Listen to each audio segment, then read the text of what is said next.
Who is that on the radio? Who is that on the radio? Who is that on the radio? You really want to know who's on the radio? Come on, let's talk about it. Jeffery. Let's talk about it live with Jeffrey L. Miller. Watching is the best decision you'll ever make. Thursday nights from 6 p.m. to 8 p.m. Eastern. You know what time it is. Call or text in live, 470-251-4647. Hashtag Let's Talk with Jeffrey. And come check us out on www.statusnetwork.net or download the Status Network app on your Apple or Google Play Store. Let's give them something to talk about. It's almost showtime, people. Let's tune in to see what Jeffrey has in store for us tonight.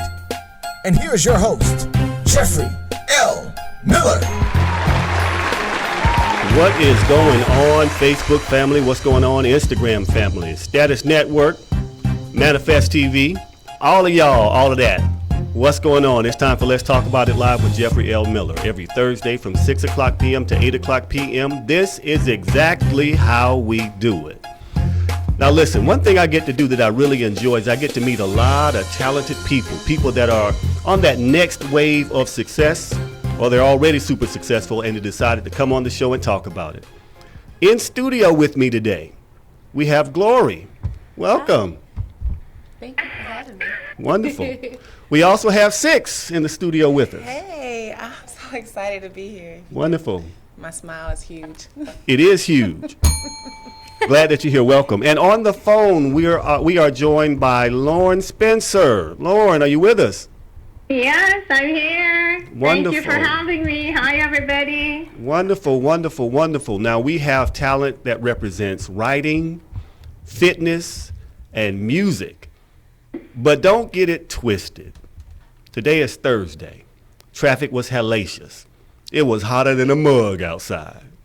I mean, the Falcons got a game, and I'm protesting the NFL, and they tied all the traffic up, and they really got me upset. But in spite of all of that, you know what time it is. It's time for you to close your mouth and listen. You ask me some questions, I give you some answers from a man's point of view. Now, I got one reason for the habitually single man, and I got one reason for the habitually single woman as to why you might be single. But before we get into that, here is my disclaimer. Now, see, what I'm going to talk about might not apply to you, and if it doesn't apply to you, I don't want you to put your foot up in this shoe. But if it does apply to you, I want you to put both feet in both shoes and walk around in them because you're about to learn something tonight. Now, ladies, you go first. All right, ladies. Some of y'all are single simply because of your mouth. Y'all thought I was playing on Thursday. I'm telling you like it is. Some of y'all are single because of your uncontrollable mouth. Now look at the disposition. They both looked at me like I done lost my mind. I ain't scared of y'all.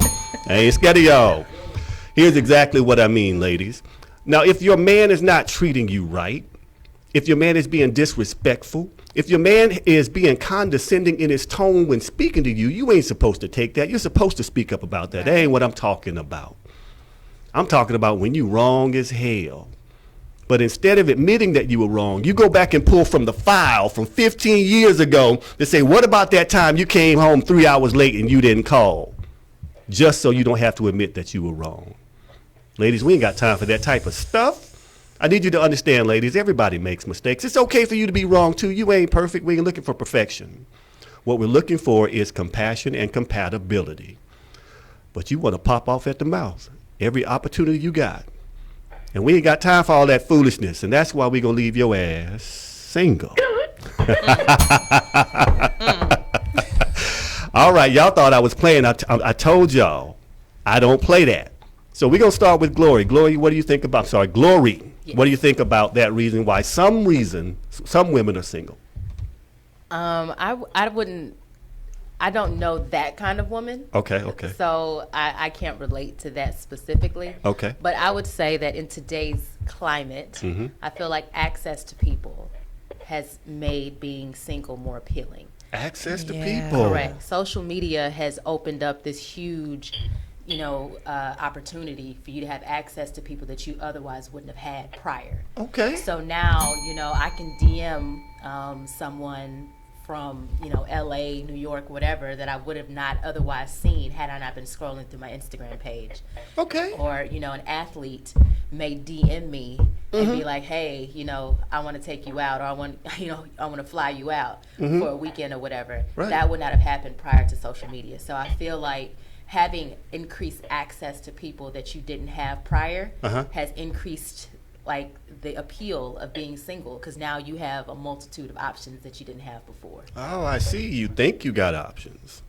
I mean, for some people. For some people. Yeah, for some people. But some I think people. that Got virtual options. Virtual options, and then Okay. it's even worse, with social media, because now you can pretend to be somebody that you're not. You can put on a persona. You can, pretend you're to getting have a deep with lifestyle. it now. You're getting deep all now. that stuff You're makes getting it deep. appealing. You're true. That's it true. It makes it appealing. So. Well said. Well said. Yeah. Okay, now I'm feeling this heat coming from my left. Now, Lauren, we're going to come right back to you, but I'm sorry, from my right, because I just got the heat from my left. But we're going to the right now because I feel this glare. SIXX, what do you think? I mean, I absolutely agree with her. Oh, thought you were going to agree with me. No, I agree. You know what? I agree. I have been guilty of what you were talking about. Okay.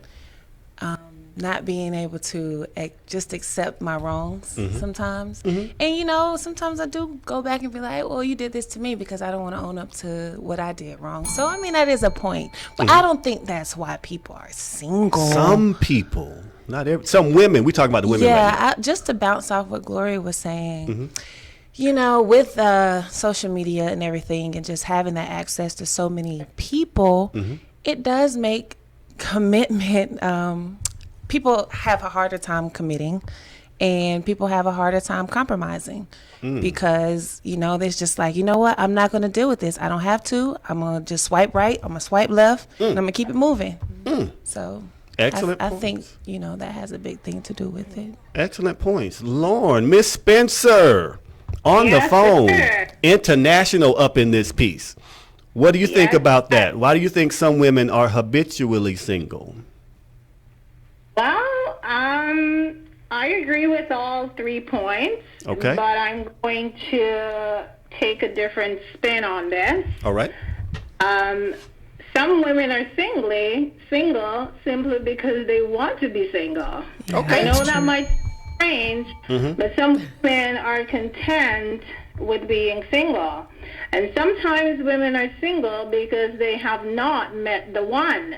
Women are strong and independent, and because of that, some men are pretty intimidated by that. Now, we're just talking about the women right now, though. Don't bring the men up. We're just talking about the women right now. She is speaking facts. So, strong and independent women sometimes are just that, and that's enough for them. Okay. I get it. Well said. Well said. All 3 of you, well said. Interesting points. I love it. Now, fellas, don't think I'm letting you off the hook. Fellas, you are next. All right, fellas. Some of you are single simply because you don't bring anything to the table. As a matter of fact, you ain't got no damn table. You ain't got no light bulb. You ain't got no lampshade, no nightstand. You ain't got a damn thing. And here you are expecting this well-educated, successful sister to partner with you. Matter of fact, the only thing you bring to the table is wood. And if she actually wants the wood, she can get the wood because she has a plethora of options. So you really ain't got nothing that you bring to the table. But you're going to push up and you're going to pretend for 90 days. And you're going to pretend hard like a mug. You're going to borrow money to take her out on dates. But after that 91st day hit and the well runs dry, you got nothing. And she was smart enough to know that from the beginning. That's why she kept you at arm's length, sitting over there in your friend's house, single. See, y'all thought I was just going to talk about the women. Y'all didn't know I was an equal opportunity. Your ass is singular up in here, did you? Okay. SIXX, what do you think? I agree with you. To quote one of my friends, one of my best friends, she said, these brothers be homeless. Like, what you said, they don't have their lives together, no plan. And more women these days are independent and successful. And a lot of men, I feel like, are intimidated by that and don't step up to the plate and make all kinds of excuses. So maybe that is why some men are single. Well said. Miss Spencer, what do you think? Yep, as I said before, sometimes men are single because they're intimidated by successful, strong, independent women. And so therefore they don't feel like they are competent enough and that they are strong enough and that they can even provide for a woman. I've come across men who don't even have as much as a regular phone. They use, phone cards. I'm like, a phone card? Calling with phone cards when your credit run out and we're in the middle of a conversation. So, I mean, the brothers sometimes just don't have their act together, and sadly, we don't want that. Now, that's how y'all do it in Canada, right? That's how you do it in Canada? No, I think it's everywhere. Fair enough. Women want successful men to partner with successful women. I'm not saying that a man has to have money, but he needs to bring something to the table, too. I completely agree. Glory, what do you think? I think I agree with both responses. I do think that women have really taken the charge of, instead of waiting on a man to provide for them, they are now providing for themselves. And as a result of that, you have women that are breaking all kinds of glass ceilings that we weren't doing, in the past decade, whether it be through education or through entrepreneurship. So with that, now you have women that are making 6 and 7 figures, and they're not. I don't even want to say desperate, but they don't need the presence of a man. They're just looking for you to complement their life. So I do think that men want to be needed, but to have a woman that is so accomplished and I can't measure up to what she's doing can come off as intimidating. So some men get intimidated by that. Some men get intimidated. Yes. More than you think. More than you think. Yeah. And I personally don't think that women should compromise your values or how hard you work to get to where you've gotten to just to have the company of a man. So, Okay, y'all hold on one second now, because y'all know we got to get into your your talented areas and your areas of expertise and your videos and all that stuff, because I love it. All that stuff is inspirational. But let's talk about this compromise thing real quick. You brought up an interesting point, and I'd like to bring you in on this as well, SIXX. When you say that you personally don't believe a woman should compromise what she has just to have the comfort or the company of a man, I do not disagree with that. Here is the part that I would to submit to you ladies to consider. Everything that what's old boy's name that passed away that made the iPhone, Steve Jobs. Everything that Steve Jobs had in the end ultimately meant nothing to him.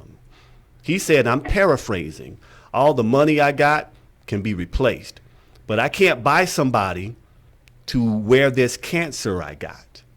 I can't buy somebody to go to the hospital for me. I can't buy any of that stuff. So in the end, what really matters are the people that you surround yourself with. My question, with the disposition of not having to compromise what you have, and I'm not saying, ladies, take on a bum and let them ruin your credit and your finances. I'm not saying that. I'm saying the no compromise standpoint. When does that become a defense mechanism versus a reason for partnering with someone? I want to start with SIXX, work with Ms. Spencer, and come right back to you, okay? SIXX. Right. So the question is, when Come does up to the mic so they can hear the you. question is, when does it become a defense mechanism? Yes. When do you start to hide behind the fact that I got all of this and I ain't going to compromise to keep people away from you because you're really scared of being vulnerable in a relationship? Honestly, I don't know. I really don't know. I haven't been in that situation, so I really can't speak on it. First, I probably can bounce off, if you say something. So, Okay. Well, it's coming for you. I'm telling you, because when I listen to your music, I'm like, Lord, this Yeah. woman about to blow up. Yeah. I'm going to need to get her to sign my arm before she gets super famous, because she about to blow up. Well, y'all going to hear this music very soon. Lauren, tell me what you think. Now, when does that success factor, that willingness or that unwillingness to compromise become a defense mechanism for some women? It's hard for me to comment on this question because I have not met such a woman. Okay. So they done bounced it right back over to you, Glory. Like, I don't know. I associate myself with. I mean, we're all willing to compromise because that is a part of a healthy relationship. And I don't think that any woman is above compromising as long as it is healthy for the relationship. So yeah, I don't have that mindset. So I'm always willing to compromise. The women that I know, they are good at compromising to make their relationship work, and it's not a scapegoat for them. So Exactly. Wonderful. And I just want to clarify, because I don't think Glory was saying that no woman is capable of compromise. I think she was speaking specifically, and correct me if I'm wrong, specifically about that level of success. I'm not giving that up just for a man, especially a man that's beneath me. So I just want to clarify, I wasn't saying that's what you were saying. My question, though, is when does that become a defense mechanism for not opening yourself up to someone? I think that becomes a defense mechanism when the woman does not want to be vulnerable because she doesn't want to be hurt. So I'm going to look for a reason to, like, keep you at arm's bay so that I could say, like, I worked this hard, I have all this stuff, and if you can't meet me here, then, you know, no. Okay. When all actuality, like, having your accomplishments and achievements should be something that you should not have to compromise. It should be, you see the value in this man, and it may not be it shouldn't be solely a monetary thing. Like, he adds to your life in more ways than just financially. Fair enough. So it becomes a defense mechanism when I don't want you to get close to me because the potential for you to either hurt me or for me to hurt you is high. So Well typically, said. if you've been hurt in the past, and then here comes a guy that maybe checks all of the boxes, and you come up with some reason as like, no, I don't want to let you in, and the reason is bogus. Yep. It's typically because you don't want to let him past a certain point because you've already experienced hurt. So you're going to come up with some reason to keep him at an arm's length from you. Well said. And fellas, sometimes y'all give them a lot of reasons. Lots. Damn, you can't be consistent. You can't do what you say you're going to do. Damn, man, come on. You got this beautiful woman that's into you and you squandering it. Brian McKnight got this song says, if you don't want her, don't waste her time. I'll take her. It's my theme song. All right. Here we go. Now, listen, first of all, I'd like to let you all know why I wore this bow tie today. I was listening, doing show prep, and I listened to a couple of the clips, and I want to play a song by SIXX. Now, the song is hot, first of all. It's just like crazy. And we got it queued up. And then to calm myself down, we're going to come back and we're going to talk about some other things. Because when I tell y'all I had to untie my tie after I heard it, I was going to retie it. I just ran out of time. But we're going to play back around. And it's classy. It's sexy. We're going to play it. We'll come back and talk about it with SIXX. Right. We have Lorna Spencer on the phone with us, and we have Glory in studio. This is how we do it on Thursdays. Let's talk about it live with Jeffery L. Miller. Go ahead and roll that clip for me, please, sir.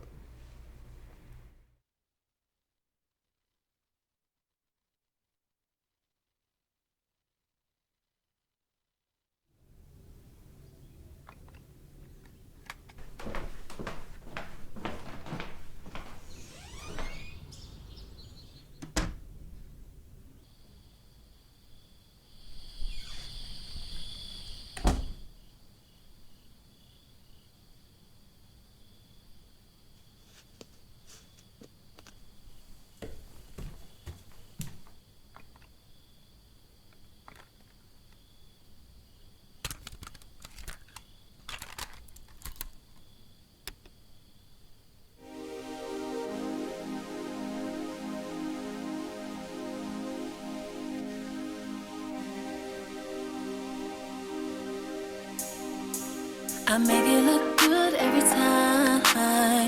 Pull out that drop, let it down the top. Just let it rock, just let it rock. Gon' stare at us when we ride, and you know that they gon' hate. It's a part of human nature, so we let them know.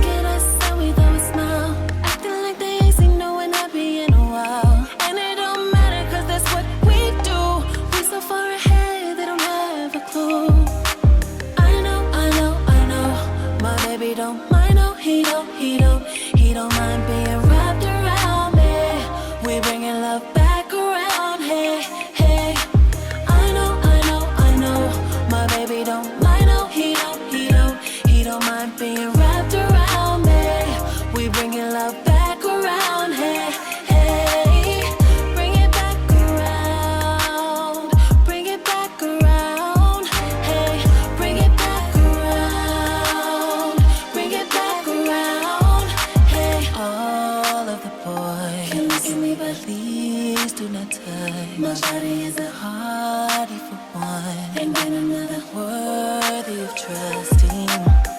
They be flexing like they gon' wife you, but all of that talk is nothing new. It's a privilege to be in my presence, and my baby don't take it for granted.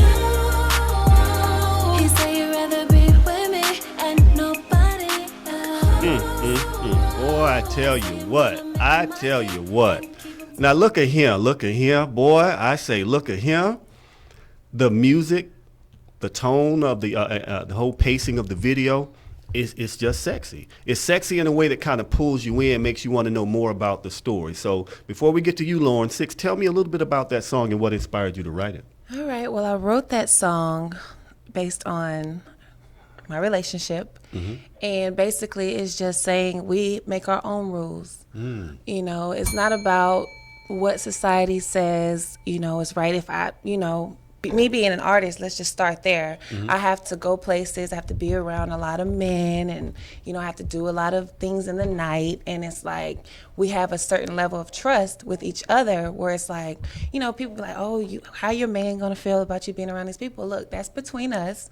We have our own rules with our relationship, and that keeps us going. So, you know, forget the haters. Let's keep our love here. It's between us. So it's just bringing that love around, you know, spreading that energy between us. Right. And I feel like if we showing our love to other people, then people can see us happy and be like, you know, instead of hating that, then you know what, let's be happy and spread love too. Be inspired by it. Be inspired by it, yeah. I love it. Yeah. Beautiful song. Now we got another song later on that kind of gets it hot up in this piece. You know, you're going to see both sides of the music and both sides of how SIXX puts it down.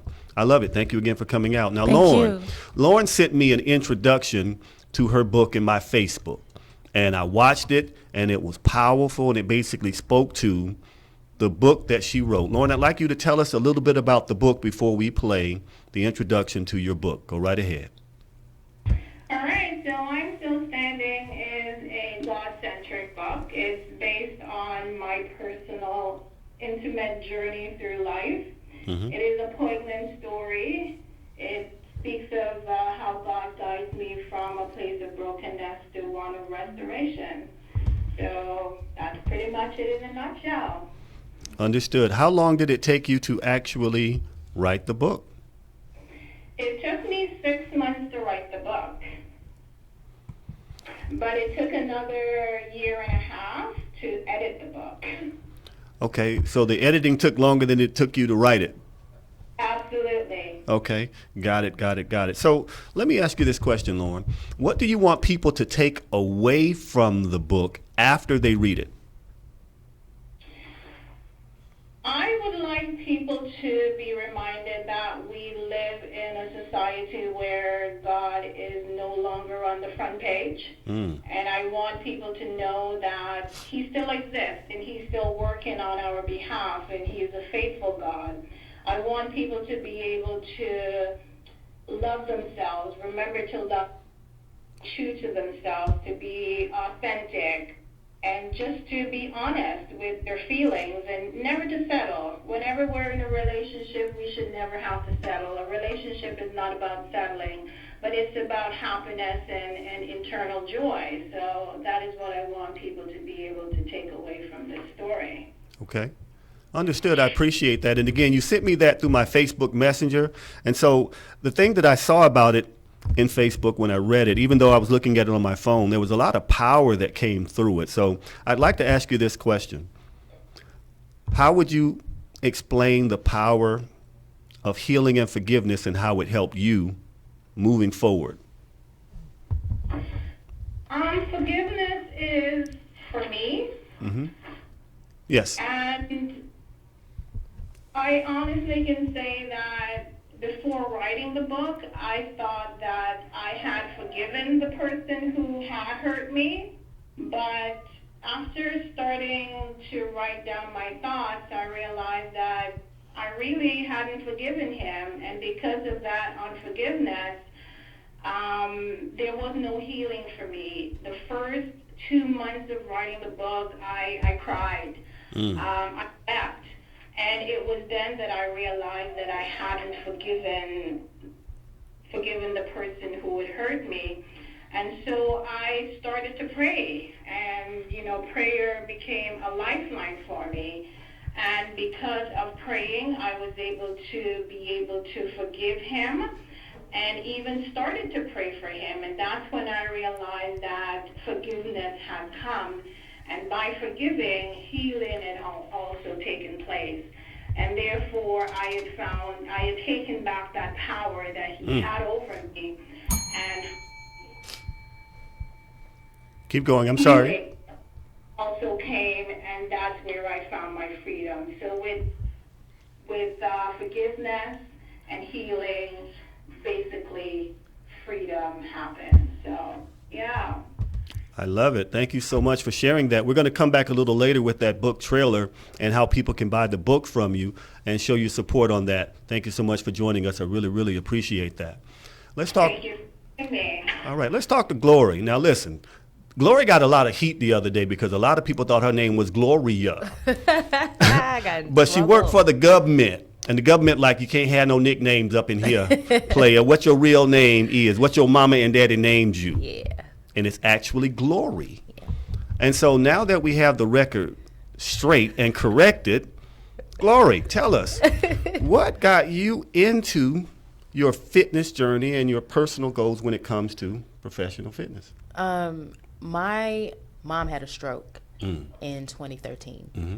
And that was like the catalyst that led to me kind of looking at myself internally. Mm-hmm. But she had the stroke for being overweight. And it wasn't even like a large amount of weight. It's like 15 to 20 pounds. But because she's so small, she's 5'1", mm-hmm. Her body was carrying too much weight for her height. Right. And she had high blood pressure, high cholesterol. So you have all these things that are working against you that are like kind of like the perfect storm that lead to either a heart attack or stroke. And she had a stroke. Right. So that I went home to take care of her for about 3 months, get her back on track, went to the gym every day, researched food, researched nutrition. Mm-hmm. And after getting her back on a healthy path that she could do on her own, okay. I then came back to Atlanta and like just took a full head-on like 4-month journey of creating a new version of myself. So, okay. Yeah. So 4 months. 4 months, lost 50 pounds. Wow. Yeah, so literally like a new person. Yeah. Wow, 4 months. Okay, good deal, good deal. One other question for you. Mm-hmm. Now, everybody got a reason why they don't work out. What's the biggest excuse that you hear from people when it comes to working out? I think that there's a number of them, but a lot of people want accountability. Mm-hmm. And if they don't have someone to hold them accountable, mm-hmm. they're like, okay, I can miss today, I can miss tomorrow, I can miss, a week or two. And then lo and behold, it's like I done put on 10, 15 pounds because I haven't held myself accountable. So a lot of it is that they are seeking accountability, mm-hmm. but they don't have it. So I always tell people, like, maybe you want to partner up with someone, maybe have a coach or, have a gym buddy, mm-hmm. and you both go to the gym at the same time and work out together, and that way you can hold yourself accountable, because it's different if someone's waiting on you at the gym versus you having to go by yourself. Mm-hmm. But accountability is a huge component of where people are like, I don't go because, who's really waiting on me when I get there? So. I got it. I appreciate that. And thank you for answering those questions. Now, we got a couple of things coming up, but what I want to do is I want to take a moment to spotlight Status Network. Now, if you have a show idea, if you think you got the goods, Status Network is the home to some of the most innovative shows out there, some of the best radio personalities out there, just a real good, tight-knit family of people that have all types of ideas, all types of thoughts, and we make it happen on these shows. Now, you can find us all over social media and everywhere, but the bottom line of it is with Status Network, this is a platform for you to expand your ideas, your concept, your vision, if you got the goods. Now, you can't roll up in here without having the goods. We don't play that. I'm gonna need you to roll through deep, roll through with your stuff together, ready to have a good conversation. Our phone number is 470-251-4647, 470-251-4647. Give us a call if you have any questions you'd like to talk to us about. All right, now, Lauren, let's get back to the book. Do we have that clip ready for the book? I'm Still Standing? Check in the Facebook Messenger box in the group. I sent it there. All right. So, Lauren, let me ask you this question. First of all, when did you realize that something is not quite right in the relationship? I don't want to give too much of the book away, but when did you realize that right now things are not adding up? It was in the beginning of courting. But you know, when you're in a relationship, you don't want to start over. You start to make excuses. Mm-hmm. You see these red flags popping up, but you decide to ignore them.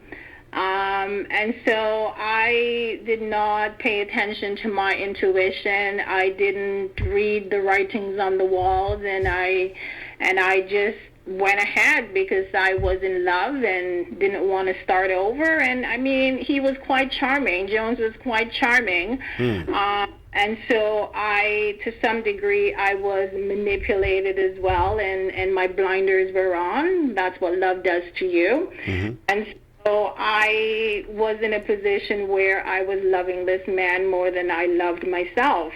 And I basically married him, even having doubts, and pretty much it all came crashing down.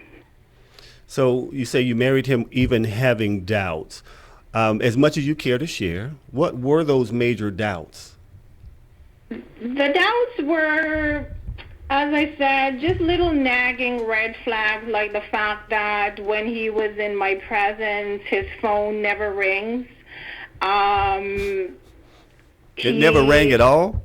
It never rang at all. It was always silent or on vibrate. Oh. See, I thought it was because he didn't have that phone card you were talking about earlier.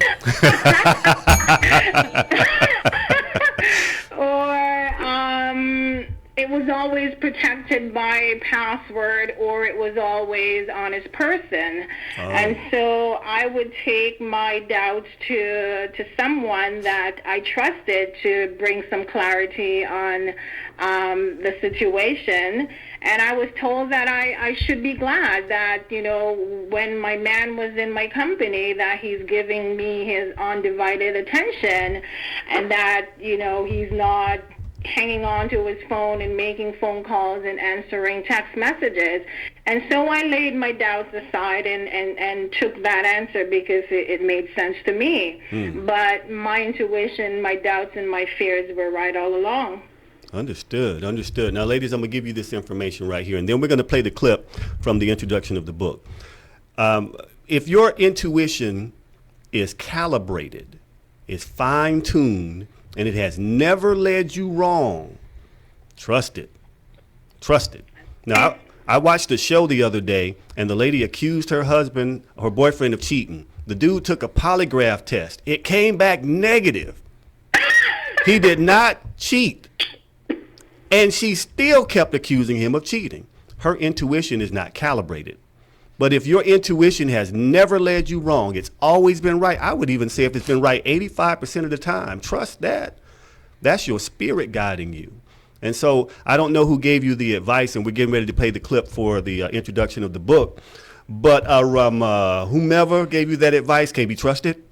They can't be trusted. I'm being funny about it. But they really, you know, you got to put them on that side-eye list next time you ask them for advice, okay? All right, so we're going to play the clip for the book. This is I'm Still Standing, Lorna Spencer. Let's roll clip.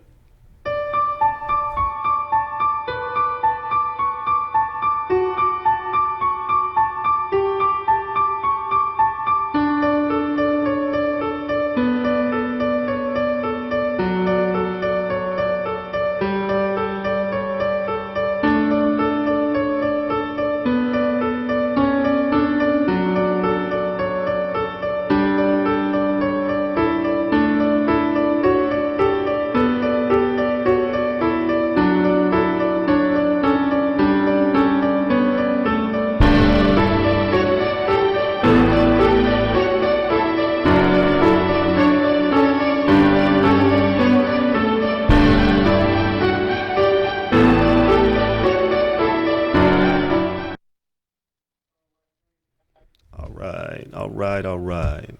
All right. Now, Lauren, when it comes to your story and that relationship, what would you do differently? If you had it all over to do again, what would you do differently about that particular relationship? I would do everything differently. Everything? The stories that I heard about that man before I went into a relationship with him, I would have listened and I would have ran the opposite direction. But I didn't do that because I believe that people change and that, you know, everybody deserves to prove themselves and to get a second chance. When I look at David in the Bible, he was a womanizer, and look how God changed him, and he became a man after God's own heart. So on that premise was why I gave Jones the opportunity. But I would have done things differently, knowing what I know now, because I am smarter and wiser. But on a different note, you know, I think that I had to have gone through the experiences that I did so that I could become the best version of myself. If I hadn't gone through what I went through, I wouldn't be talking to you right now. I definitely would not have written a book. Right. So I embrace everything that I went through because in the end it refined me and made me a better woman. Outstanding. Glad to hear that. Now, where can people go to actually purchase the book and support you? They could find the book at Barnes & Nobles, on Amazon.com, at FrisianPress.com, and here in Canada, Chapters Indigo. Okay. Now, I was just up in Canada a couple of weeks ago, about a month ago now, and I don't care what nobody say about the bugs in Georgia. Them bugs in Canada on a whole different level. I mean, you know, when the snow's not on the ground, the bugs are just vicious. I don't know if y'all had a warm winter or what, but them bugs were off the chain. I wasn't happy. I ain't coming back. Oh, dear. I'm sorry you had that experience, but next time you need to walk with your bug repellent. I reckon so. I reckon so. Okay. Now, thank you so much again, Lauren. We have this promotional video by Glory. Now, I need y'all to understand, I was just watching the promotional video, and I got tired, and I work out. I'm sitting there like, yeah, no, let me, well, that ain't designed for me. That's for women. Because some of the moves she was doing, I'm like, yeah, I'm going to let her have that one. But I want you to check this promotional video out. We're going to come back and we'll talk about her title, because her title is fascinating to me. She's just not a fitness instructor or a fitness guru. There's more to the title. So we'll play this video. We'll come back and we'll hear next from Glory. Go ahead and roll clip.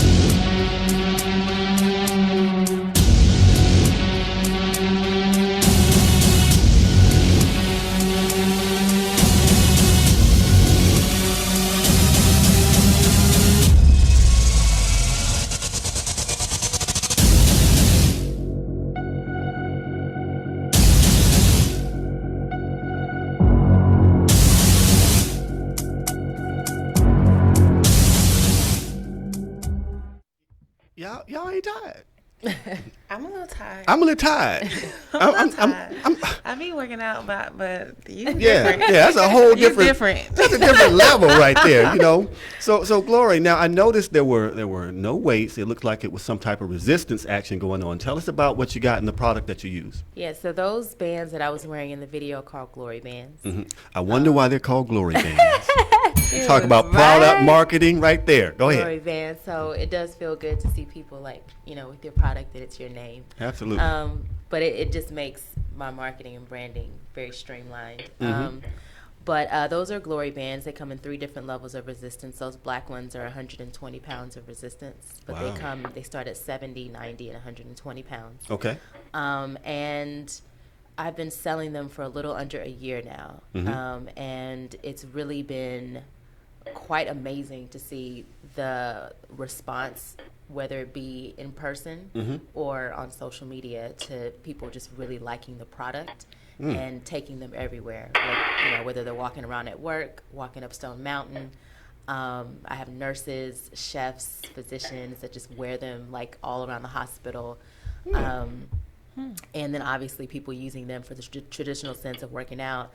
I have NFL athletes that have bought from me. I have baseball players, bodybuilders.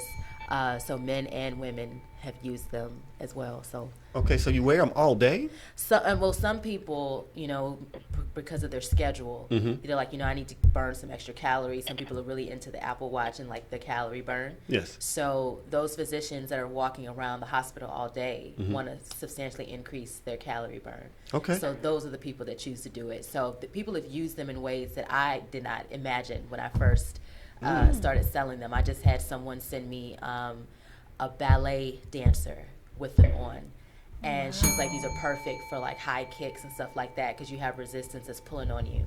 So when you train in them and then you take them off, your kicks are so much higher. Wow. So yeah, then that's why athletes use them for like footwork and agility and things like that, because you have that resistance constantly pulling on you. So when you do actually take them off, you're a lot quicker than you were before. It's like being able to get that same resistance that they try to get from water, or working out in water, or working out in sand. Or parachute with you all the time. That's wow. pretty cool. Okay, so let's talk about this title. Okay. Because whenever I have a guest come on, I say, give me your name, how you want it to appear, and your title. And I usually get personal trainer or artist or whatever. I got 4 words in this title. 1, 2, 3, 4. Yeah. So tell us your title and what does it mean and how did you get to that level? Okay, I have 2 titles. Okay. Because if I say fitness entrepreneur, that doesn't quite capture the other side of my educational experience. Okay. I have over 12 years of education. I'll be done with my doctorate degree next summer. All right. So I've been in the field of health and medicine and science and all that since high school. Right. I have a bachelor's in biology and chemistry. I have a master's in biochemistry and molecular biology from Georgetown. Molecular. Now I'm wrapping up my doctorate degree, and then I'm a health scientist. I just received a senior health scientist position at the Centers for Disease Control. So CDC up in this piece. Yeah, so that is quite a lot to kind of leave off if I just say fitness entrepreneur. Like there's a whole bunch of other stuff going on the other side as well. So fair enough. Now listen, I know y'all seen the reports and the statistics and the Facebook post about the most educated women in the country. That being African American women. I got 3 of them on the phone and in studio with me right now. Now, even though Ms. Spencer is from Canada, by default, you're an American today. Interesting. Now, let me ask you this question. This is a personal question because I work out, but I have trouble getting my legs to keep mass. Now, I can't do nothing about my calves. They got a little definition, but they still look like drumsticks. My thighs will thicken up. And it's just the truth. My calves have never been big, ever. I got definition, but they're 2 drumsticks. But my thighs, if I stop working out, I lose all the mass very quickly. So what can I do to keep mass on my legs? Well, there's a couple of things you have to consider. One, obviously, being your genetics. So if you're genetically predisposed to being lean, you're also having to work against something that you are biologically set into. Yep. But if you're trying to put on mass, you have to eat more. You have to put your body into a calorie surplus so that when you go into the gym, you have to lift heavy so that you can utilize those calories to put on muscle mass. Now, I eat like crazy. It has to be strategic. Okay. You know, it can't be just any kind of anything. You're going to be. So I can't eat Popeyes, a lot of Popeyes? Nah, that's not what we're looking for, because then you're going to have a gut to go along with it. And Oh, you're gonna be can't real have no mad. gut now. No gut. Right, you're going to be real mad. So you want to make sure that you're eating clean calories that are in a surplus for your body. So you're going to be taking in more calories than you normally would be, and you're going to be lifting a lot heavier. So your sets Heavyweight. and reps would range from roughly about 8 to 12, and you'd be lifting at like an 80% max. Okay. So whatever your max out weight is, you'd be lifting at 80% of that. And then that way you can strategically put on muscle mass. And you want to have an eating plan. That's going to be really critical for you, considering that you're burning calories really quickly. So you're going to have to eat more, and you have to lift heavy. Okay. Well, I think I need to eat strategically. Strategically. Yeah, because I eat a lot, for real. You're going to have to eat strategically, Okay. and you're going to have to lift heavy. All right, wonderful. Thank you so much for that. I got that for free. Now she is not free. You know, just because I'm on the show, I was able to glean that information. Yeah. But now, everybody here, if you want to book them, if you want to purchase from them, keep in mind that this ain't about to hook up. You know, support your people so that they can do more in our communities and we can build our communities up together. I'd like to shift the topic real quick. I'd like to get everybody's input on this, and Lorna, I'd like to get your input on this too as well before you leave. All right. I have been protesting the NFL ever since Colin Kaepernick has not been able to get a job. And I continue to protest the NFL. I hadn't watched a second of any NFL programming. If I'm watching TV and a commercial come on, I change the TV. If I'm scrolling on Facebook and I see it, I scroll real fast. Sports talk, I change the station. Because I really believe that the way he has been treated is absolutely ridiculous. But today, or maybe yesterday it was, Jay-Z entered a partnership with the NFL to help promote music and the halftime experience for the Super Bowl. After last year, bragging about, I ain't playing with y'all, son. I don't need y'all. There's been a bit of about face. So I'd like to get, and we'll start with you, SIXX. We'll come to you, Lauren. You can add something to it, and we'll end with Glory. I'd like to get your opinion. Here's the question.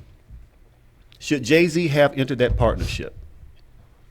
Well, I believe that maybe he entered that partnership to give himself more of a platform to highlight all the things that is going on in the world, and using, because it's so big, like the Super Bowl platform, I mean, it's so big.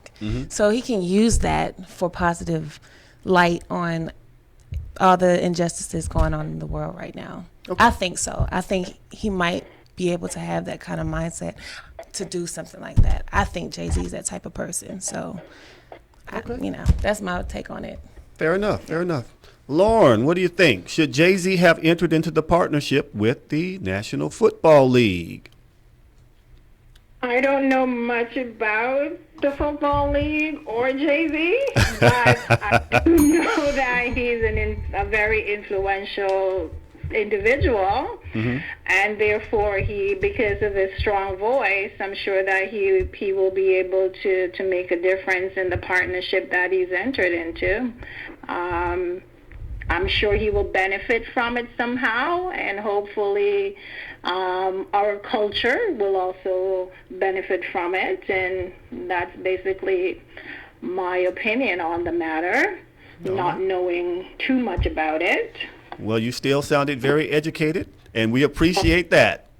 Thank you so much for your input. Glory, what do you think?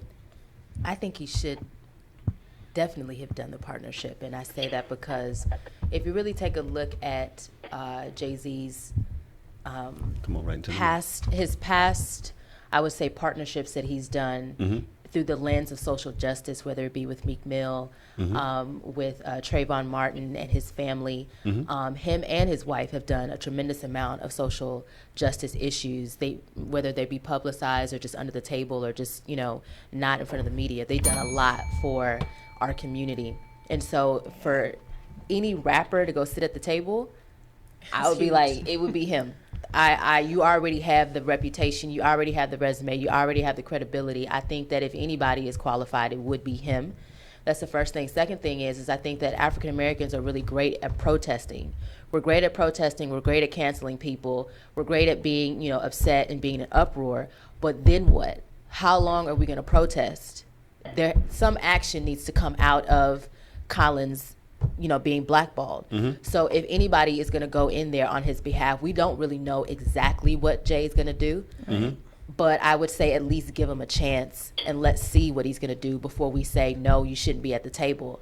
And I think, you know, for us to be like hesitant or like questioning him being at the table, like, no, we need somebody at the table of his caliber, of his stature, that's going to advocate for us, whether we realize it's for our benefit or not. Exactly. And I say that based off of his credibility and him specifically. I'm not talking about just any old rapper that I would think like is going to go in there and make a fool out of themselves and make us look bad. I think that he's done a really good job of elevating our culture and making us think about what we're doing, making us think about our ownership, whether it be in music, real estate, art, business, whatever.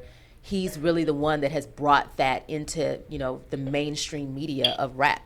And he makes people pay attention. So I would not minimize his involvement to him solely benefiting. I'm not saying that he's not going to, but I wouldn't minimize it to just that. Okay, excellent point, excellent point. Counterpoint. When you think back historically over some of the issues that we were facing, right now, we've been facing them for decades in this country. It's the same stuff, a different day. When Martin Luther King was actually at the forefront of societal change in this country, he would go to some churches and ask for support. And some of the ministers would say, well, I got to think about my congregation and the business of the church. And if I align with you, well, it might not be good for the church. Now, Jay-Z said when he was asked by Breakfast Club, I can't remember his name right now. Charlemagne the God. Thank you very much. He basically said, so what's up with Colin? Have you spoken to Colin Kaepernick about this? How does he feel? And Jay-Z said, well, no, I'm not his boss. Okay, now that struck me as struck me as odd. Because if you had been approached by the NFL just didn't say, hey, on Tuesday, let's talk. They've been talking to you for a minute. That's how big money moves. They move strategically. Now, Jay-Z, you got big money, they got big money, and this is a strategic partnership. I get it. You mean to tell me that in all of that thinking, all that negotiation, you didn't think to call and talk to Colin Kaepernick? Your camp said you did. Colin Kaepernick's camp said you didn't. And at the interview that I watched today before the show, you said you didn't speak to him. All I'm saying is this. I do agree we should be at the table. But how about we be at our own damn table for once? Why are we trying to partner with the NFL at all when the NFL has shown us that they don't appreciate our protest? A protest that was just, that was done in silence, that was done in a way that was respectful to the military. It was still taken and perversed. A good friend of mine said that the NFL don't want to sacrifice half of its marketing or half of its fan base. I said, well, what about the black half? They okay with sacrificing that though, huh? That's how I feel about it. So I just want to know, Jay-Z, and I'll, come on the show. I'd love to have you. Bring all your children and bring your whole family. We got enough seats. Love to have you on the show. I just want to know, and I'm cautiously optimistic. I just want to know what you're going to do to make it right, not just for everybody, but right specifically for the person who sacrificed the most, and that's Colin Kaepernick. That's all I got on that one. Excellent conversation. Lauren, we've reached that hour mark. What else? Will you give everybody your contact information again before you leave us as to how they can get the book and how they can reach you on social media? Yes, on social media, I'm Lauren Gregory. If you would like to purchase a copy of I'm Still Standing, From Brokenness to Wholeness, you can find it at Barnes & Noble's, Chapters Indigo, and Amazon.com. Before I leave, I'd like to read an excerpt from the chapter, A Woman Scorned, if that's all right. That's perfect. Thank you for reminding me. Go right ahead.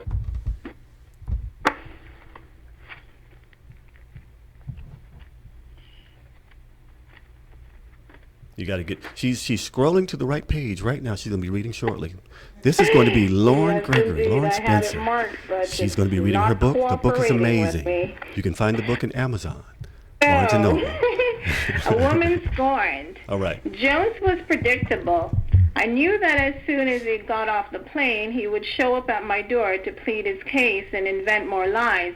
Playing me for a fool, he probably thought that I would go putty in his hands again and fall for his false promises. Not this time. The week that he gave me was to my advantage, because not only was I stronger to deal with him, I was ready. No, I didn't buy a gun, and I didn't borrow one to shoot him in the face.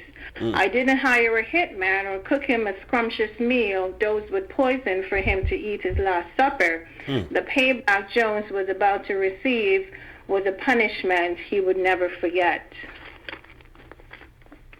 And that is it from A Woman Scorned. What happened? You can't leave us hanging. Now, I'm on the cliff wondering what's happening to the dude.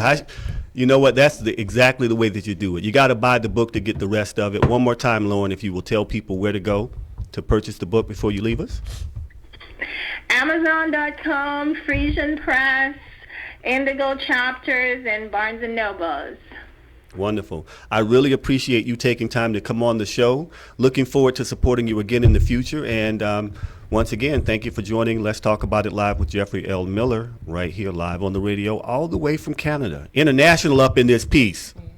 Thank you so much for having me, Sir Miller. It's been a pleasure. And ladies, it was wonderful to meet you, SIXX and Glory, and Nice to all the meet best you. in your future endeavors. Thank you. Nice to meet you. All right. Take care. Take care. Take care. Bye-bye. All right, that was Lorna Spencer, and we thank her so much for supporting the show. All right, now we're going to turn things up a little bit. Don't get it twisted. SIXX gave us something that was actually sexy on a different level. It was a relationship type of sexy. But she got this other song. And I think I'm going to need to get a glass of water, maybe a cigarette after watching this video again today. Now, after we play this song, I want you to describe the process of actually writing the song, the concept behind it, and then the way that the video is shot. Just talk to us about all of that. We're going to play the song. It's called Magic, Abracadabra, up in this piece. This is SIXX, the official video of Magic. Here we go. Roll clip.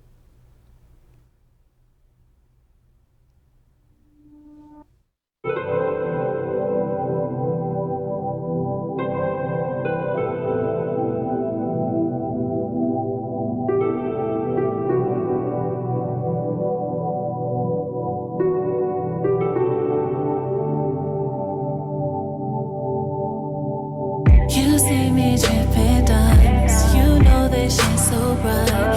You just been thinking about fucking me all the time. Ain't got no room for mistakes, just do my body right. I can just get to show you, touching me feels so nice. Baby, when you come with me, you can lose it all. Oh yes, oh yeah. You can lose all the pain you feel, it ain't worth it all. 'Cause touching my body feels like magic. Licking on my body feels like magic. Come a little closer, I got magic, babe. Hypnotize me every time it feels this way. Loving on me really feels like magic. I can make you disappear. I'm the type you won't forget. I'ma show you it's for real. Turn the lights down low. I want you to feel to see. Let your loving grow when it's inside of me. Baby, I got tricks. I got rain. I'll get you so. Say my name, say my name. Heartbeat sounds like thunder, yeah.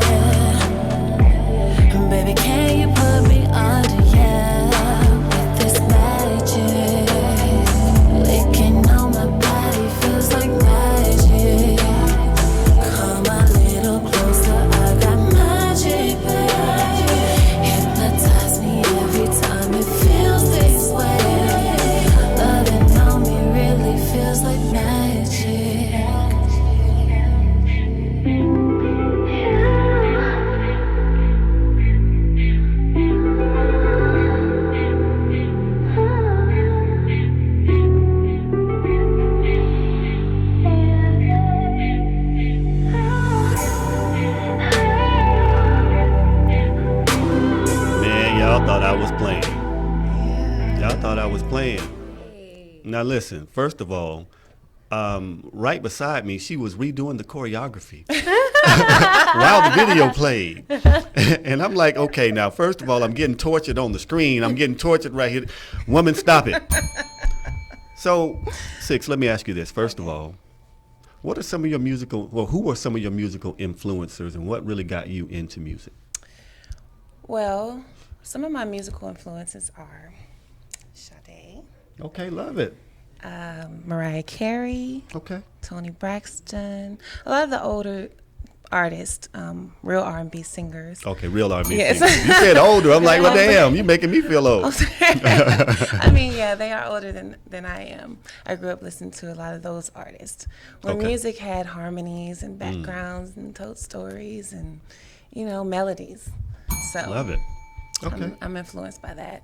But how I got into music, I've always been very creative with writing. And honestly, I write better than I can articulate speaking. So I was really shy, and I used to just if I couldn't get it out, I would just write it down. And then it started turning to poetry, and then it started turning into songs. So I've always just been that type of person, just express myself through music. Okay. But becoming a professional singer, it was actually my mom and one of my friends. She had a 50th birthday party, and my mom knew I could sing. Some of my friends knew I could sing. I only sung on the low. Only a certain amount of people knew I could sing. But my mom was like, oh, for my 50th birthday, could you please just sing for me at my party? And I was just like, you know what? I will. And I don't know, I got over my fear because I'm really a shy person. I got over my fear and I performed, and I was just came alive on stage, and I'm like, this is what I really want to do. I really should be singing as, my profession. Good deal, good deal. Now y'all look at here. She said she was shy. Yeah, I am. Okay, y'all look at here. I really am. When she's singing karaoke, she ain't shy at all. She wasn't shy in that video either. So It's different. I saw this video though of her singing karaoke, and she was up there going at it, just killing it. And there was this rude ass table over there. I didn't get a chance to pull the video, but what she did was she held this note and she walked over to him and stood over them while she was singing the note, and they shut up. Yeah. That wasn't shy. That was you commanded the stage. I'm telling you, it's I black out and become this whole new person. Okay. When I perform. Yeah, Okay. I can't explain it. All right. Sometimes I can't even remember what I did on stage or how I felt, and that's something I'm working on because I want to be able to actually look into the crowd and see what's going on. But I really sometimes just black out and become this whole nother person. It's weird. Okay, understood. Yeah. Now, speaking of that, what's missing in today's music that you are going to bring back or that makes you unique? What is it about SIXX? Well, as I mentioned before, I grew up listening to songs that told stories. I had melodies, and people actually were singing. And don't get it twisted. I say this age right now, music is really expressional type music. People are just kind of going in the studio having fun. It's about attitude, swag. People talk that talk. That's what they call it. Go in the studio and talk that talk. But for me, I just need to tell a story. When I write, it's all from personal experience, and I need to have those melodies and those backgrounds and the music that's in my head. I need it to be able to tell the story that match the words that I'm writing. So with my music, it's just really authentic, and it's true stories. Honestly, my own true stories. And people sometimes look at me and think I'm younger than I am, but I am not. I'm 33, and I've been through a lot of things. I've been through a lot of things in my life, and I mean, of course, I'm still young. Yes. But I can talk about it in my music, and I can say I know what it felt like to have a broken heart, or to, be free and be sexual and explore my sexual being, and so. Yeah. Okay. Good deal. Good deal. I put it to you like this. I remember the first time I turned 33. You're killing me. I remember the first time, the third time too, when I turned 33. All right. Thank you so much, SIXX. We appreciate that. We're going to come back to you. I got some more questions for you.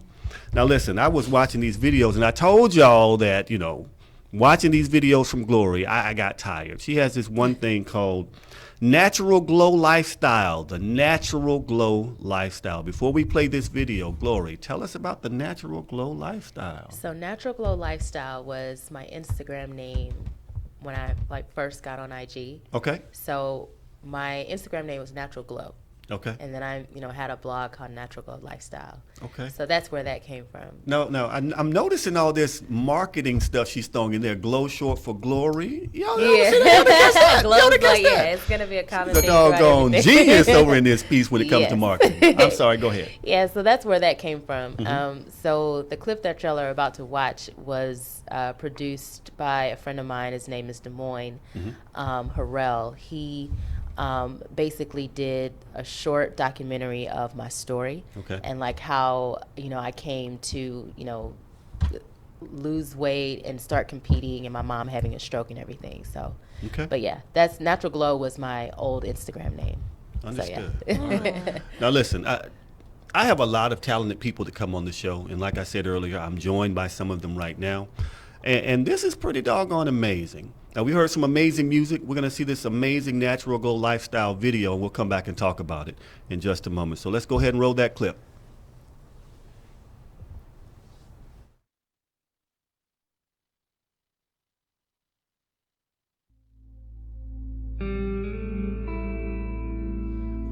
Fitness took on a major role in my life once my mother became sick.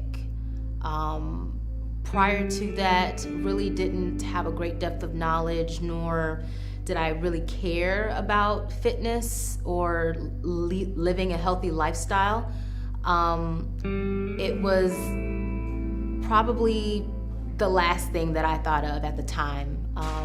But I just recall her being very sick, the doctor saying that her lifestyle, she had been advised years before about changing her lifestyle, and she never took it seriously.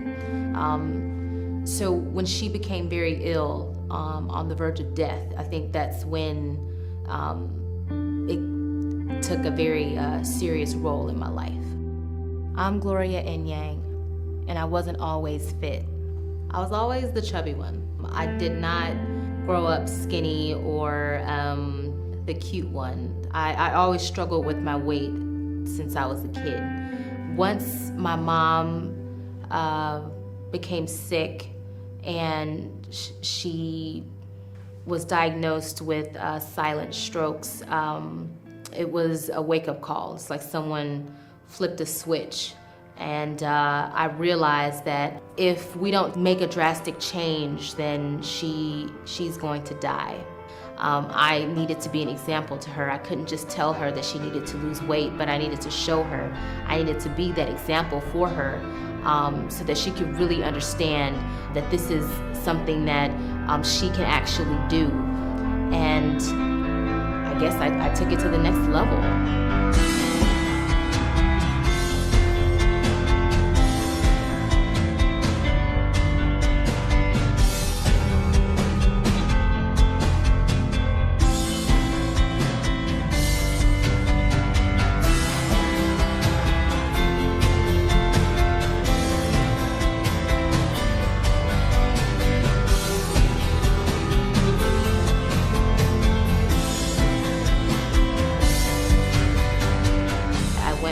Just being healthy, but actually challenging myself by putting myself on stage to be judged by other people and allowing other people to judge my physique, which is probably the most scary thing that you can possibly think of.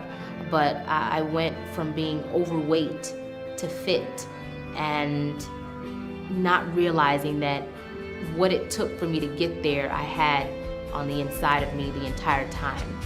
I hope that I can be that inspiration for the young girl that probably thought that she didn't know or she didn't have what it takes to be on stage. I hope that I inspire young women to take their fitness and their life seriously by making a lifestyle change to eat healthy and to work out. If old Gloria saw new Gloria, I don't even think she would know how to respond. I don't even think she would recognize herself. I feel that there are many people that can identify with where I once was, with the situations that I once faced, and with the circumstances that I had to endure. Where I stand now is a testament to it can be done. You can persevere over hurdles. You can overcome obstacles. All it takes is hard work, being dedicated, having a goal in mind, and letting nothing stand in your way to obtain that. I want to help someone who's standing where I once stood. Nothing is impossible. The word itself says I'm possible.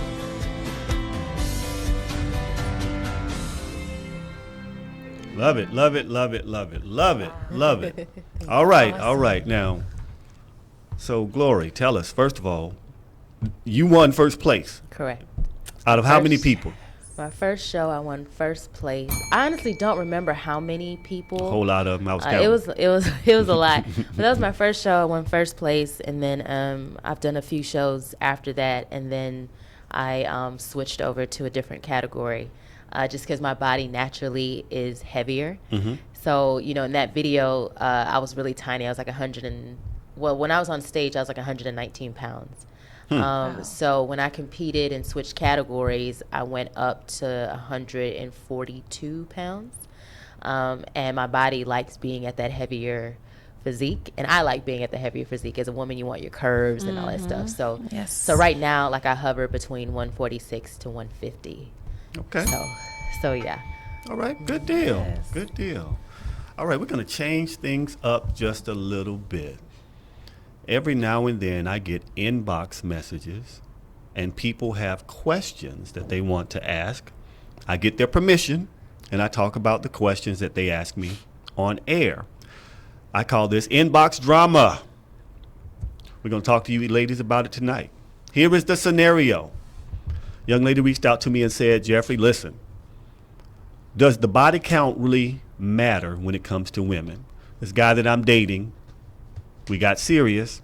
He asked me how many men had I been with, and I told him the truth. Her body count is 50 plus. He looked at her, and he turned her into basically a booty call after that. She wanted to know, why does that matter so much to men?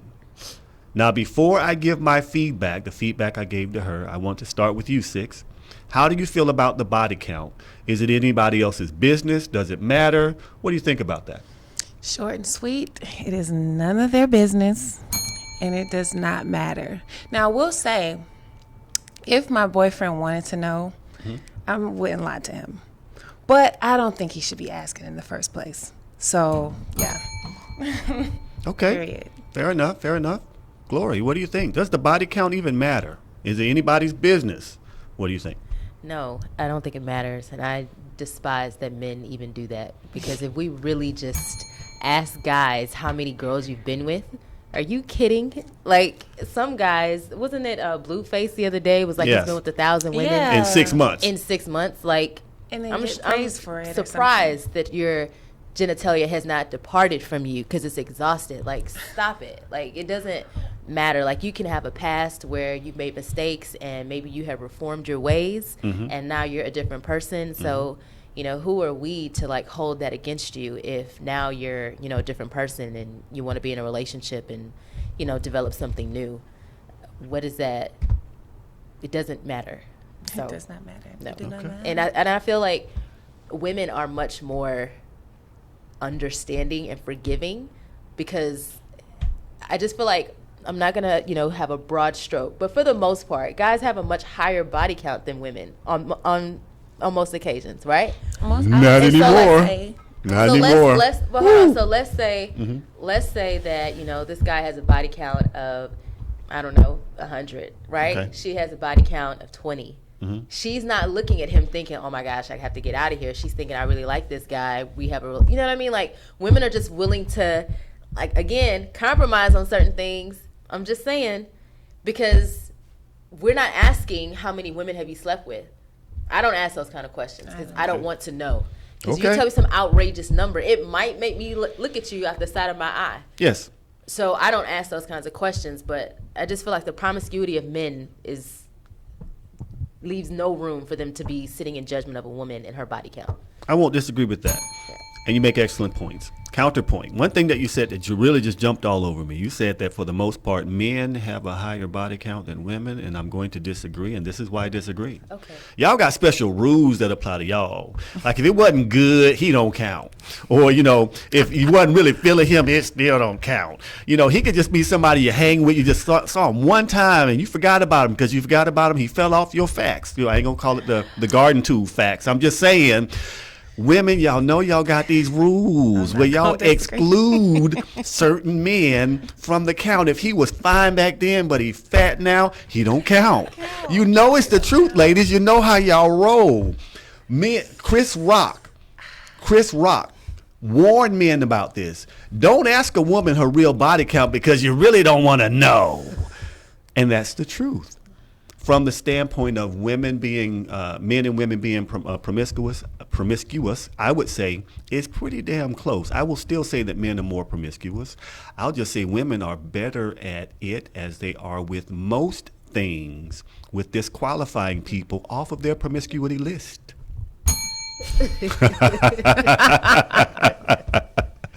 All right, so this is the feedback that I gave that young lady. Well, first of all, she said she really was feeling this dude. She's really heartbroken over it, and she doesn't know, what she did wrong. She told him the truth. I said, you're right. And he asked you that question to qualify you based on his own insecurities. That's all it was. Because when you said 50 plus, he's like, dang, can I compete with that? He wasn't thinking you were all this or you were all that. He was wondering if he could compete with that, if he had the skills to measure up to your level of expertise. And you better be an expert by now. You should be in tune with your body and what it takes to please your body. You should know exactly what you like, what you don't like, what you're willing to compromise with, and what you are willing not to accept sexually by now. Because at this point in the game, asking a question like that and she's in her mid-40s is bull. In your mid-40s and somebody's still asking you about damn body count. And you got kids, and he got kids, and he been married before. That's some bull. Yeah, straight. And now, I think I'm a little older than both of you. I think we're probably around the same age, 33, 34. I'm 33. Yeah, dang it. I'm 33 too. Don't be adding on. I'm 33. Okay, I'm 32 now. Today I'm 32 since both of y'all in y'all 30s. Damn it. But the bottom line of it is, and I told her this, he did you a favor. Yeah. Because he actually didn't get to experience your level of expertise. You weren't going to do nothing but blow his damn mind, or he was going to waste your time. So all that good you got, save it for another man that's worthy, who ain't worried about your body count in the past, but being the last person that you ever have a need to share your intimacy with. That's it. Move forward with that. Yeah. Now, let that brother go as well. Now, don't be dipping him back trying to say, okay, no, let him go. Don't let him downgrade you to a booty call. And you keep accepting that. Let his ass go. All right? Wonderful. Okay, now SIXX. If there was any person, well, who would you like to record with as far as a producer or do a duet with? Who would you like to, become a contemporary with in the music industry right now? Well, I always say for where I'm at in my career, anyone would be a plus to record with, depending on if the song makes sense. Mm-hmm. But I really like working with new artists and new producers, people who haven't got on yet. I just feel like the egos are not there, the hunger is there, and we're kind of on the same work ethic, the grind to go get it. So I actually prefer to work with artists and producers and people who haven't made it yet. Okay. Yeah. Good deal. Now, tell me this. As I talked about the karaoke when you walked over to the table and shut them down with your voice, which was an amazing job, by the way, because when I tell you these guys basically like, oh, I'm sorry. First of all, if you did not know this, SIXX ain't short. No, I'm not. How tall are you? I am 6'4". 6 foot 1, 2, 3, 4, and wears it well. When you walked up to the table, and you were looking down at these people, these rude ass people. The voice, first of all, got them, but the way you were looking down, like keep on singing, keep on singing. Yeah, my dad, he taught me that a long time ago when I first started performing. There's that shy thing I used to have, and people would be talking and stuff, and my dad was just like, next time someone does that, just sing right over to them. They'll shut up. Especially if you can sing and you have the presence, which I do. So you walked up on that table. Look, I encourage y'all to, it's at Hello SIXX, right? Yes. SIXX with 2 X's. Yes. Go to her IG and watch the video. I mean, she was blowing. Everybody was like, "Oh crap, she about to really do it." And this these rude people of a lighter hue, y'all know what I'm saying, was just over there just making all this noise, and she walked right over and stood there, and they shut up. Yeah. I loved it. Yeah. I'm like, that's how you do it. That's how you shut them down. And they did. And they enjoyed the show. They came and gave me kisses and flowers after. They better had. So it's all good. It's all love. They better have, because they want to, they want to see about you after the show. They want to go ahead and make up for they don't that. want these problems. All right. So I want to ask you this question, SIXX, and then we'll come back to you, Glory. What are your 2 tips for people in the music industry, maybe especially women being successful in the music industry? I would say, 1, to obtain as much knowledge as you can on the industry, learning the business and the way it works. I think that's very important because, people would talk all day, and if you just like, okay, then you can find yourself caught up in some bad situations. And 2, I would just say, really get out and network. You really have to, show people love and support and make them feel like you really are into what they're doing. I mean, if you are, if you're not, like, you need to make sure that you support these people because you want to get them to support you back. So just get out and network and be friendly. A smile goes a long way. So, well said. Well said. Well said. Yep. And those don't have anything to do with the music. It's just, I think those are 2 very important things that we need to have as women in this business. Well said. Yep. Okay. Good deal. All right. Glory, my question for you is this, and this is just right off the top of my dome. Do you have a cheat day? I mean, is everything pre-packaged, pre-prep meals, or can you eat cake, or I do have cheat days. I would say my diet is like, instead of the 80-20 rule, more like the 90-10 rule. And what those cheat meals allow is for me to have sanity and to live life. I think it's important that my diet is not extreme, because then I'll crave whatever it is that I'm like taking out of my diet that much more. So I always tell people to be gentle with themselves and to have a healthy relationship with food. So, I have cheat meals probably like twice a week, sometimes 3 times a week. It just depends on what I'm feeling, or I want to eat pizza, I want to eat a burger, I want to have cake from Publix or something, I'll eat it. Okay. And there is no guilt or like, oh gosh, I ate this cake, now I gotta go run for 3 hours. No, like my diet and my gym routine is such that it allows for that. Okay. So, I don't feel guilty by eating or having cheat meals throughout the week, a couple of times a week, because I have the diet I have a routine that supports it. So now, cool. I was also on Glory's page, and you ate something one day, and you were like, oh damn, I got to get out here and work out, and you were talking about what you ate, and you were like, I'm doing this because I ate this and I ate that, and you were totally committed to being disciplined about it. Yes, I ate this, but that doesn't mean that I'm a failure. Right. I just got to work a little harder now to compensate for it. Correct. So let me ask you, when it comes to someone who wants to get started in their fitness journey, what are your recommendations? How do you get started? I think you have to have a plan, and that plan has to include 3 things: a plan for your mindset, a plan for the gym, and a plan for your nutrition. Mindset, gym, and nutrition. Correct. Your mindset is critical, because really it's going to be a lot of self-talk. Whether you're in the gym, whether you're in front of food that, you know, maybe may not be the best for you, for you to reach the goal that you're trying to go after, your mindset is critical, because you're going to have to go to the gym on days that you may not feel super motivated. Right. You may have to get through a workout that's killer. Or you feel sore the next day and you're like, I don't feel like going, I'm going to skip this workout. It's like, no, you committed to, you know, this new lifestyle. You have to go in spite of.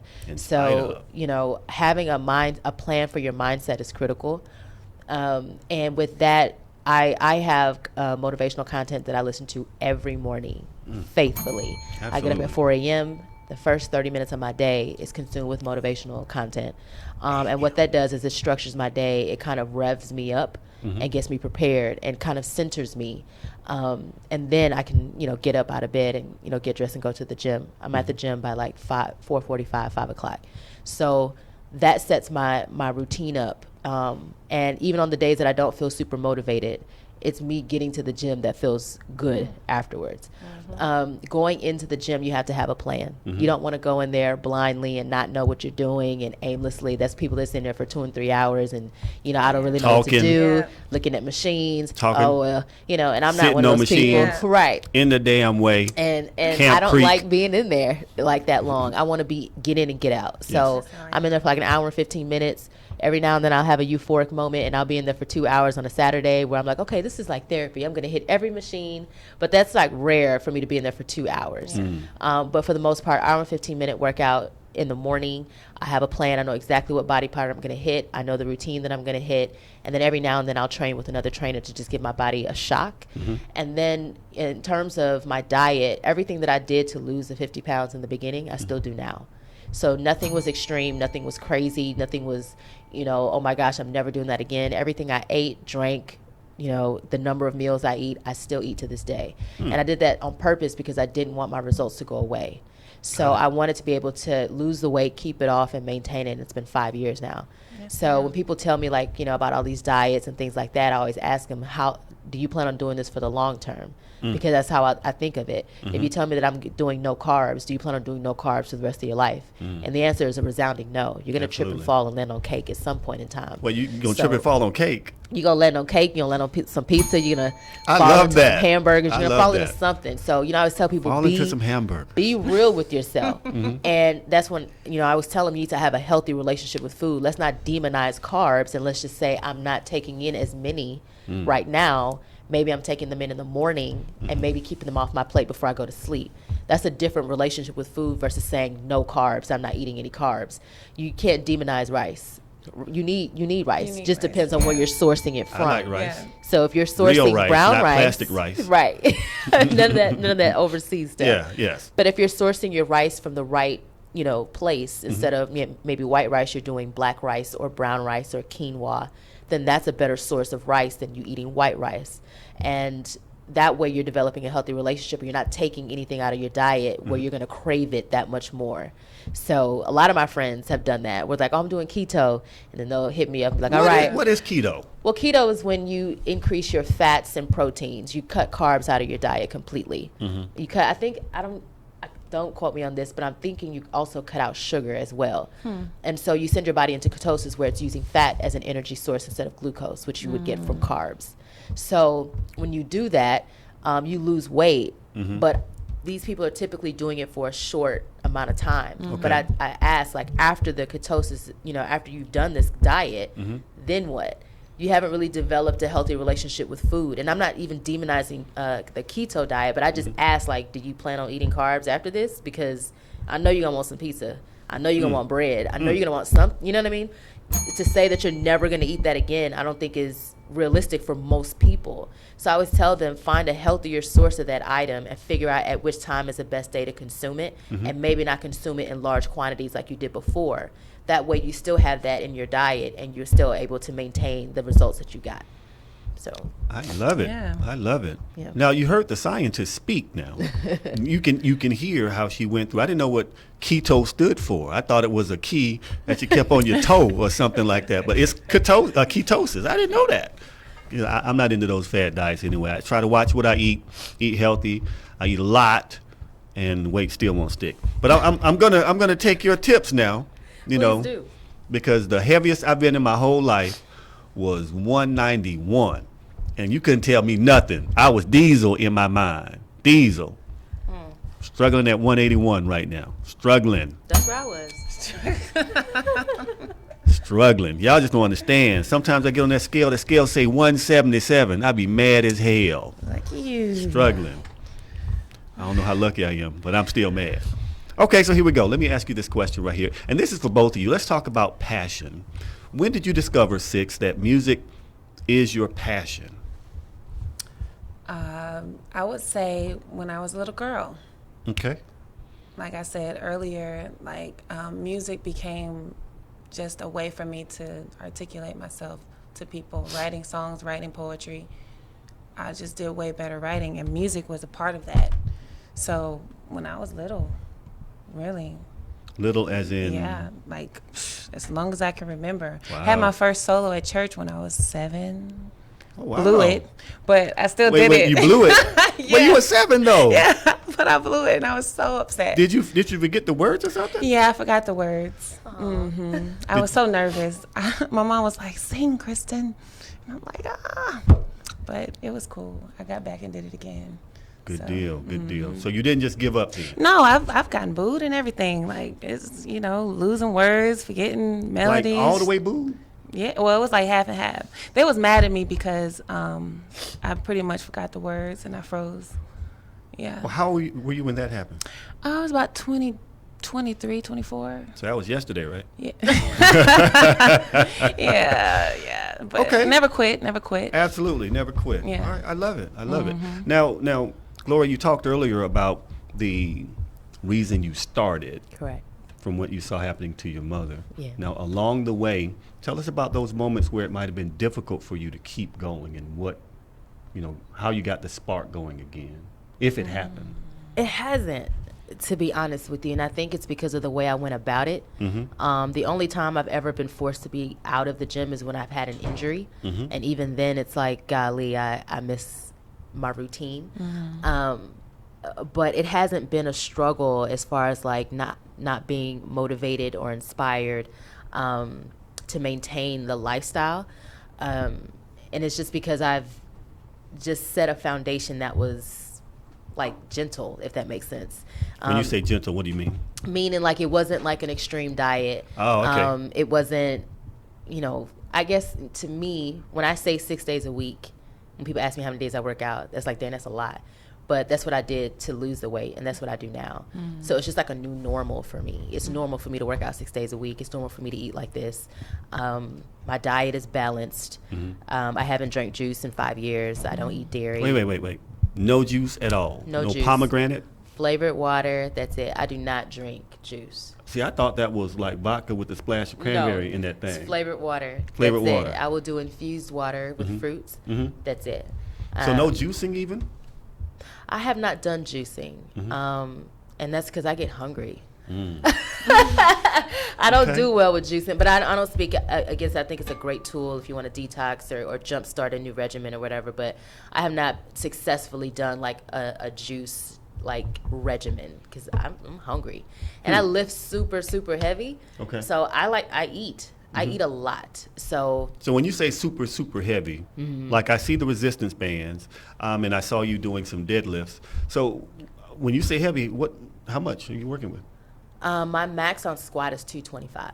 Okay. Yes, ma'am. Okay. Yeah. Some bull. I'm putting them some extra weights on mine. No.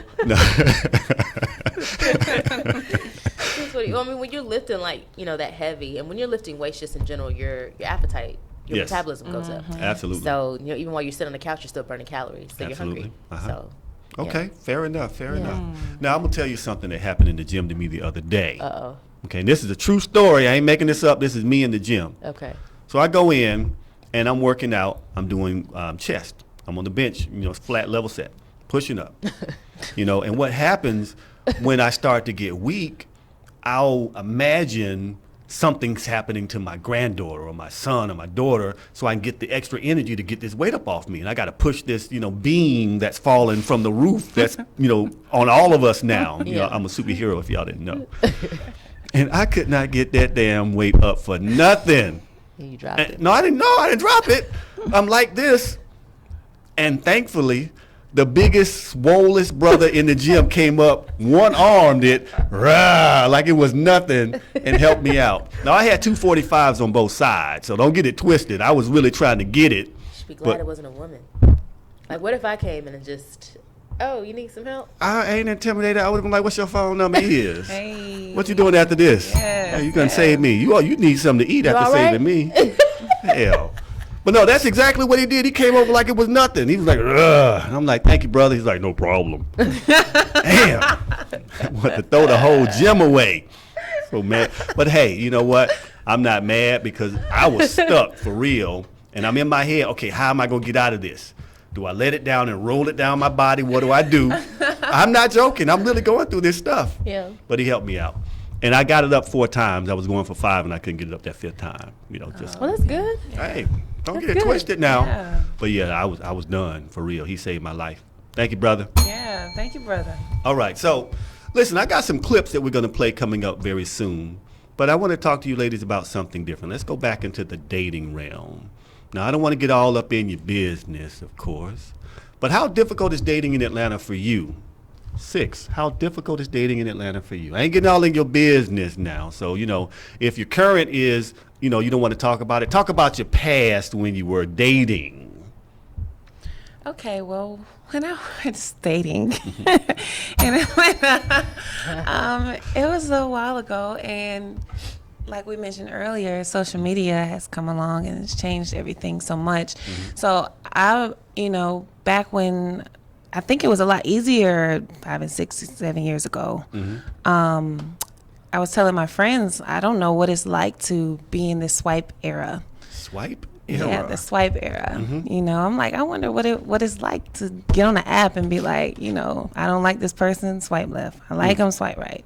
You know, so I think it's very hard dating in Atlanta, and especially with the ratio, isn't it? Like, what's the ratio? It's definitely in the favor of, Like, of more y'all. women. It's not as wide as people say it is. It's wide, though. It's wide. Yeah, so I think it's very difficult to date in Atlanta right now. Very difficult. Yeah. All right. I'm kind of happy. You good on that, huh? Yeah, No, yeah. them other people's problems. Hey. Name SIXX's problems, them other people's problems. Good Yeah, deal. yeah. I appreciate that. Okay. Glory, what about you? How is dating in Atlanta? Is it difficult, you know, or was it difficult? I ain't trying to get in your business, but you know. It wasn't difficult. I think I just had to get out of the house. When I went out of the house, it was I like, understand okay, that. like you can get a couple dates. My best friend would be like, okay, you need to like start like lining up these dates so we can start, you know, figure it out, like who we gonna, Lining settle down up with. these dates. Yeah, she would always be like, I don't know why you're always in the house. And she was like, you know, it's probably because the guy that you would probably find the most compatible is also in the house as well. You don't go nowhere. So Y'all don't go nowhere. He don't go nowhere, and you don't go nowhere. right, like I was like, I don't feel like going, or like when it comes down to it, it's like, ooh, girl, I'm sleepy. Like, I don't feel like going nowhere or anything like that. But when you make a concerted effort to actually put yourself out there, and it's not even in the sense of like I'm looking, but just going out and just being social. I think I haven't really had any like issues with the dating. I think that I've had some weird dates. Weird dates. I've had some weird dates. Oh. And I've had some weird almost dates. Okay, whoa, wait a minute. Now we got a clip coming up called "We Can't Have Ish," but we gonna talk about this topic you just brought up. What do you mean by weird almost dates? So there was like a stretch of time where I thought I feel like God was like joking with me, because I was like, God, this cannot be real. But like I would exchange numbers with the guy, and then with like, okay, maybe we're at the car wash or something, and he gives me his number. Cool. He goes back to his corner, I go back to my corner, and I just get like text after text after text, like From the guy? like, selfies, like a bunch of selfies, and I'm just like, wait, what's going on? I was at the gym. Me and a guy exchanged numbers. Everything's cool. Text after text after text, like before I even leave the gym. So then I was like, golly, you're not even giving me a chance. Like, let me leave first. Like, I haven't left Doing yet. too much. So it's like, wait, it's too much, like too quick. I haven't even left your presence yet, but you're already. So I was like, oh, that's not gonna be good, because I don't even like being like bothered like that. So to know that you're sending me selfies, some of these selfies you have on no shirt, and I'm like, this had to have worked for another woman. Otherwise, I don't think you would do this. Because this looks crazy. Yeah. So this would have been a date, but it will be no longer. Okay. This is an almost date. But I'm glad that you showed yourself, so I can get on out of here. Now that is completely fair. One thing that I do is I work with men on how to be better daters. And there is a certain power to being a little mysterious, not as available, but you're still showing interest, because one of the keys to really getting more dates with a woman is to keep her guessing. You can't be too predictable. You can't be too routine. And when I mean guessing now, I don't mean is he going to show up or not. That ain't what I'm talking about. I mean, when you do show up, where you going? Already have the date planned based on conversations you've had with her previously, so she doesn't have to do a whole lot of work. Don't show up with, hey, SIXX, where you want to go? No, that takes no planning at all. Or don't show up like, hey, Glory, let's go work out for a date. No. That's not going to fly. You really haven't done any work to get to know either of these women. I'm using them as examples, of course. But here's something that really bugs me. Whenever we do something, people always want to copy our ish. So I want to play this video. I'm calling this video, We Can't Have Ish. When you see this, you'll see exactly what I'm talking about. We'll come back. It's about 50 seconds. Let's go ahead and roll the clip. We'll talk about it when we come back. This is some bull.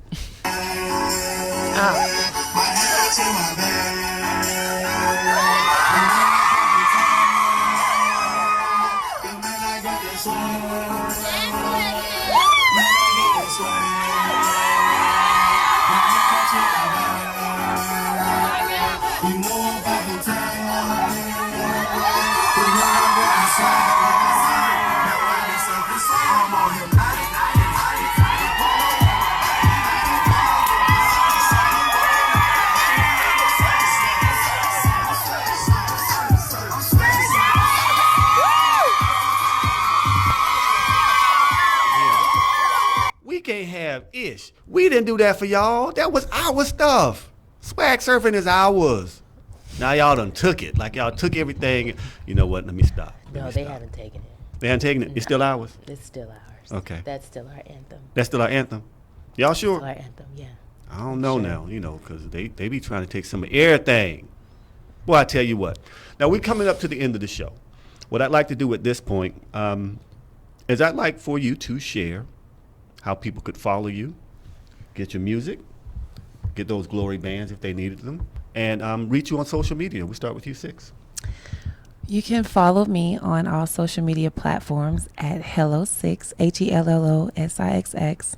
Actually, everything is HelloSIXX. My website is www.hellosixx.com. On YouTube, you just search HelloSIXX. On all streaming platforms, you can search HelloSIXX. We'll also have merchandise available coming soon. This is one of the hats right here. And it will be on my website, so be on the look out for that. You can actually go on my website, www.hellosixx.com, subscribe, and we'll keep you updated on all kinds of things that we have coming up. So, yeah. Ain't nobody asked you to start talking all sexy and stuff. She got all melodious with her tone and that's all that stuff. I'm like, dang, killing me. Thank you so much. We appreciate you coming out. Thank you for having me. All right, Glory, where can people find you and get those glory bands? You can find my personal page at Get Glory Goals, GetGlory Goals with an S. That's my personal Instagram. My business page is called The Glory Bands. You can go to theglorybands.com to get you a pair of glory bands if you would like to join the movement. And that's it. Okay. Yeah. I appreciate you being on the show as well. Thank you. All right, I'm going to tell y'all this now about my granddaughter. I love my granddaughter to death. She is two and a half now. And she said something to me the other day that reminded me of how important empowering and building each other up is. I was on the phone with her. She was acting silly. And I said, Nahari, you're just acting crazy today. And she said, I'm not crazy. And it hit me. I'm like, all the coaching I do with people, how I talk about being intentional with your words and saying what you mean and being guarded. And I said something like that to my 2-year-old granddaughter. And fortunately, she checked me. Now, don't get it twisted. She got about another half a year to be checking me. You know, 'cause we ain't going to tolerate too much of that. I'm from the South. We don't play that. No, but being completely serious, I want everyone to keep in mind that we cannot give the best of us to our jobs, to our careers outside of our purpose, the things that we were built and sent here to do. The minute you start working in your purpose, walking in your purpose, performing in your purpose, everything will adjust for you. Things will just start to come to you. You won't even have to ask for it. It's like here. God, the universe, Yahweh, whatever you want to call them, will just be like here. The abundance that you're seeking is right here because now you're doing what you were designed to do, and it won't even feel like work. It'll feel like every day. Your passion will be your fuel, not the paycheck. Because when you live in your passion, then the money starts to follow you. As long as you're chasing money, money will always be just a little bit away. I always got to get a little more money, got a little more status, a little more this. Nah, when you in purpose, purpose takes you everywhere you want to go, and it will put you in front of great men and great women. You won't be able to ask for more because your cup will overrun and overflow that much when you walk in purpose. So I encourage you to figure out what your purpose is, adapt it, and walk in it. Listen, we do this every Thursday from 6 o'clock p.m. to 8 o'clock p.m. right here on Status Network. I need you to follow us on all social media platforms. Instagram is manifesttv.status. For Status Network, it is status_network on Instagram. Facebook is Status Network LLC. Periscope, status_network_. Twitter, status_network_. The email is manifesttv@statusnetwork.net. I am Talk with Jeffery, Jeffery, on all social media platforms except for Snapchat. I ain't snapping, I ain't chatting, I'm too old for that stuff. And speaking of old, next week I will not be on the air. Next week I will be having my birthday. I will be inebriated every day. In somebody's restaurant, bar, lounge, somewhere, smoking a cigar, something, anything but the ganja. I don't smoke the ganja, but I will take a Cuban if you feel so inclined to share one with me. Again, Talk with Jeffery on all social media. That's where you will find me except for Snapchat. SIXX, I really appreciate you coming out. Thank you so much. I'm a fan of your music. Looking forward to you getting to the next level. Thank you so much for having me. My Shout pleasure. out to y'all, everybody that's working. Back there. They back there. They Shout back out there. to you. They're back there. And it's nice to meet you too. All right. You as well. Glory, thank you so much for coming out. I'm a fan and I appreciate all you do. Thank you. I might have to get some of them bands for real though. You will. And they'll help my legs. They will. All right. 120 pounds of resistance. What about Yes. what about them Yes. drumsticks? The drumsticks. Yeah, they'll help. You sure? They'll help. Mm. You sound like you're trying to sell me now. No. They really do work. They really do work. Okay. They really do. All right, we have to do that. Listen, this has been a whole lot of fun. I love spotlighting the next level of excellence in all our different fields, and I've enjoyed having these ladies. And Lauren, thank you so much for coming on as well. This has been a lot of fun. I'm glad we're about to get out of here. I love it. We'll see you back next week, and I am out.